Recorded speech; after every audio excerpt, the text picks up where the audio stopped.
सांकेतिक रूप से तो बैंड बजाते दिख रहे हैं राहुल गांधी, लेकिन क्या सचमुच में अपनी यात्रा से बैंड बजा पाएंगे, ये बड़ा सवाल है। हालांकि दक्षिण में उनकी यात्रा को जिस तरह की प्रतिक्रिया मिली है, उससे ये तो स्पष्ट है कि ब्रांड राहुल अब पहले के मुकाबले मजबूत दिखाई पड़ता है। ब्रांड राहुल को अब नेता अपने राज्यों में बुलाना चाहते हैं, बहुत बड़ी बात है। आप कुछ दिनों पहले तक गौर करिए, तमाम बड़े नेता या कांग्रेस के जो स्थानीय राजनीति या अपने क्षेत्र की, अपने प्रदेश की राजनीति करने वाले नेता थे, वो राहुल गांधी की रैलियों पर बहुत ज्यादा निर्भरता नहीं दिखाते थे, या कई मौकों पर तो वो चाहते ही नहीं थे कि राहुल गांधी वहां पर आए। इसकी वजह क्या थी? ब्रांड राहुल जो है वो उतना प्रभावी नहीं दिखता था, या कई बार उनके भाषणों को लेकर या उनकी जिस तरह की इमेज बीजेपी की तरफ से बनाई गई थी, उससे कहीं ना कहीं ये हो गया था कि राहुल गांधी के जाने से नुकसान तो नहीं हो जाएगा। लेकिन अब हालात बदल गए, माहौल बदल गया। यात्रा ने राहुल गांधी को एकदम एक नई इमेज दे दी है, और अब चाहे राजस्थान हो, कर्नाटक हो, तमाम राज्यों में, या फिर मध्य प्रदेश हो, ये तमाम वो राज्य हैं जहां आने वाले दिनों में चुनाव होंगे। खासतौर पर हिमाचल नहीं भूलना चाहिए, जहां के स्टार प्रचारकों की सूची में राहुल गांधी का नाम शामिल है। तमाम राज्यों में राहुल गांधी की मांग जमकर उठ रही है। इसकी सबसे बड़ी वजह यह है कि ये तय माना जा रहा है कि राहुल गांधी अब जहां जहां पर यात्रा के जरिए जाएंगे, लोगों से बात करेंगे, वहां पर कांग्रेस को सकारात्मक रूप से फायदा मिलने वाला है। इसकी बहुत बड़ी वजह है कि राहुल गांधी को भारत जोड़ो यात्रा से एक रिस्पॉन्स मिला। इसी भारत जोड़ो यात्रा के दौरान राहुल गांधी जब सांकेतिक रूप से बैंड बजाते दिखाई दिए, तो लोगों के मन में सवाल आया कि क्या ये बैंड चुनाव में भी बजता रहेगा, और क्या विरोधियों का बैंड बजा पाएंगे राहुल गांधी? एक बड़ा सवाल है। आपको क्या लगता है? आपकी राय हमारे लिए बहुत महत्वपूर्ण होती है, तो आप अपनी राय जरूर रखें। इसी रिपोर्ट में मैं आपके कमेंट को हमेशा पढ़ते हैं, और वो आगे की खबरें बनाने के लिए हमें बहुत सहयोग करते हैं। आपके जो कमेंट्स होते हैं उससे पता लगता है कि आपकी सोच क्या है। तो आपको क्या लगता है कि क्या राहुल गांधी बैंड बजा पाएंगे विरोधियों का अपनी इस यात्रा के जरिए? सवाल का जवाब जरूर दीजिएगा आप। बहरहाल मैं आपको बता दूं कि ये पूरी खबर क्या है। दिवाली के कारण 3 दिन का ब्रेक था, और ब्रेक के बाद जैसे ही राहुल गांधी के नेतृत्व में कांग्रेस की भारत जोड़ो यात्रा की एक बार फिर शुरुआत हुई, तो इसमें राहुल गांधी एकदम एक अलग अंदाज में दिखाई दिए। राहुल गांधी ने इस बार भारत जोड़ो यात्रा को तेलंगाना के नारायणपेट जिले से शुरू किया। भारत जोड़ो यात्रा के 50 दिन से ज्यादा का समय जो है वो बीत चुका है। कन्याकुमारी से शुरू हुई राहुल गांधी की यात्रा इन दिनों तेलंगाना पहुंची हुई है। यहां भी उनका जोरदार स्वागत हुआ। इस बीच राहुल गांधी से मिलने वालों में कुछ खास लोग भी थे। ये थे तेलंगाना के लोक कलाकार, जिन्होंने राहुल गांधी का अपने ही अंदाज में स्वागत किया। ढोल की थाप पीटते जब वो राहुल गांधी के करीब पहुंचे, तो राहुल गांधी भी खुद को रोक नहीं पाए, और उन्होंने भी एक ढोल थाम लिया। बस फिर क्या था, राहुल गांधी ने भी अपना म्यूजिक टैलेंट दिखा दिया और ढोल बजा बजा कर थिरकने लगे।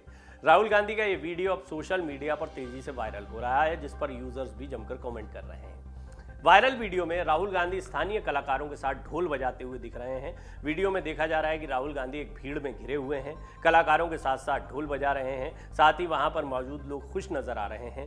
भारत जोड़ो यात्रा ने अब तक 4 राज्यों तमिलनाडु, केरल, कर्नाटक और आंध्र प्रदेश के 18 जिलों को कवर करते हुए 1230 किलोमीटर की दूरी तय की है।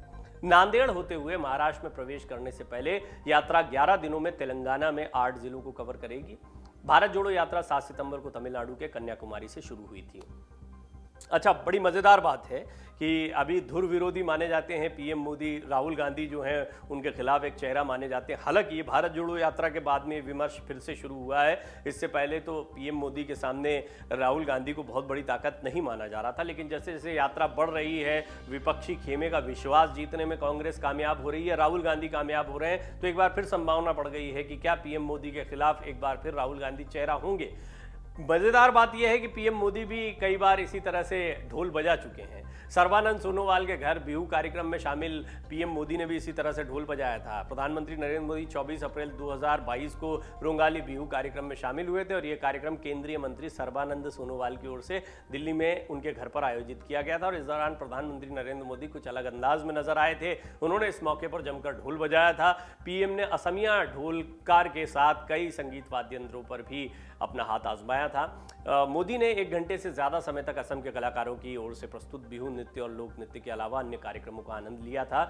अब राहुल गांधी जो है वो भारत जोड़ो यात्रा के दौरान कई अलग अलग रंगों में देखने को मिल रहे हैं। कभी बुजुर्गों से मिलते हैं, बच्चों से मिलते हैं, लड़कियों में उनका ज़बरदस्त क्रेज़ देखने को मिलता है। लोग उनके पास आते हैं, उनके साथ तस्वीरें खिंचाने के लिए वो काफ़ी उत्साहित दिखाई देते हैं। बहरहाल इस सब के बीच में एक और ख़ास अंदाज देखने को मिला राहुल गांधी का भी, वो भी यहाँ पर ढोल बजाते दिखाई दिए। अब सवाल ये उठता है कि क्या वो इसी तरह से बैंड बजा पाएंगे विरोधियों का? ये एक बहुत बड़ी बात है। अपनी यूरोप यात्रा के दौरान भी आपको याद होगा कि प्रधानमंत्री मोदी ने एक बार ढोल बजाया था। प्रधानमंत्री नरेंद्र मोदी 3 देशों की यूरोप यात्रा पर जब गए थे तो पीएम मोदी ने जर्मनी के बर्लिन पहुंचे थे और वहां बहुत ज़बरदस्त स्वागत उनका हुआ था। दूसरे दिन डेनमार्क पहुंचे थे, उन्होंने भारतीय समुदाय के लोगों से मुलाकात करने के बाद ढोल हाथ में लिया और उस पर भी हाथ आजमाए थे। पीएम मोदी का ये वीडियो भी खूब सोशल मीडिया पर वायरल हुआ था।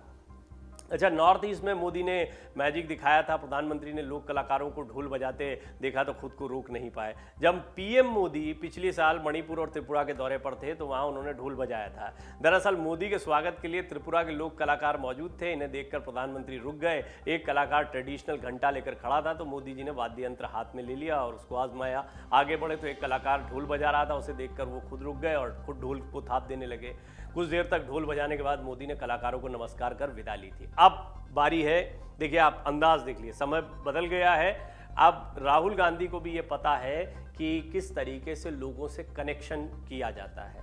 जब वो ज़मीन पर उतरे अलग अलग जगहों पर, वो तमिलनाडु, केरल, कर्नाटक, तेलंगाना, आंध्र प्रदेश, ये तमाम राज्यों से होते हुए जब गुजर रहे हैं तो उन्हें लोगों से मिलने के बाद में कई चीज़ों का एहसास हुआ है। वो इस बात को समझ गए हैं कि लोगों के साथ सीधा जुड़ाव बहुत ज़रूरी है। यही वजह है कि राहुल गांधी भी आपको इस अंदाज में देखने को मिल रहे हैं। तो जब पीएम मोदी ने ढोल बजाया, लोगों ने हाथों हाथ ले लिया, वीडियोस जमकर वायरल हुए, लोकप्रियता बढ़ी। यही काम अब राहुल गांधी करते दिखाई दे रहे हैं। राहुल गांधी उसी अंदाज में दिखाई दे रहे हैं। क्या राहुल गांधी को उतनी लोकप्रियता मिलेगी? क्या ढोल बजाने का उनको भी सत्परिणाम मिलेगा? कुछ शुभता उनके लिए भी आएगी? एक बड़ा सवाल है। आपको क्या लगता है? मैंने पहले भी आपसे पूछा, आप जरूर इस पर अपनी राय रखें कि राहुल गांधी की लोकप्रियता क्या भारत जोड़ो यात्रा से बढ़ रही है? क्या राहुल गांधी अपनी एक अलग इमेज रखने में कामयाब हुए हैं? क्या ये जो छोटे छोटे लम्हे आते हैं, कभी बच्चों से मिलना है, बुजुर्गों से मिलना है, लोगों के साथ आत्मीय पल बिताना है, या फिर अब आप देखेंगे जो राहुल गांधी का बोलना है या तीखे प्रहार हैं केंद्र सरकार पर, उसका अंदाज भी बदल गया। बहुत सतर्कता से, बहुत सदे हुए शब्दों में कई गंभीर बातों को वो कहते हुए सुनाई पड़ते हैं। तो राहुल गांधी का ये बदला हुआ अंदाज क्या उनको आने वाले दिनों में एक बड़ी सफलता दिलवाएगा? क्या चुनाव में वो प्रधानमंत्री मोदी के समकक्ष खड़े आपको दिखाई देंगे? क्या वो विरोधियों का ढोल बजा पाएंगे? सबसे बड़ा सवाल, जवाब जरूर दीजिएगा। डाउनलोड करें अमर उजाला ऐप और पाएं खबरें लगातार। अगर आप ये वीडियो YouTube पर देख रहे हैं तो हमारे चैनल को सब्सक्राइब करें और बेल आइकन को दबाना ना भूलें। अगर आप Facebook पर ये वीडियो देख रहे हैं तो हमारे पेज को लाइक करें।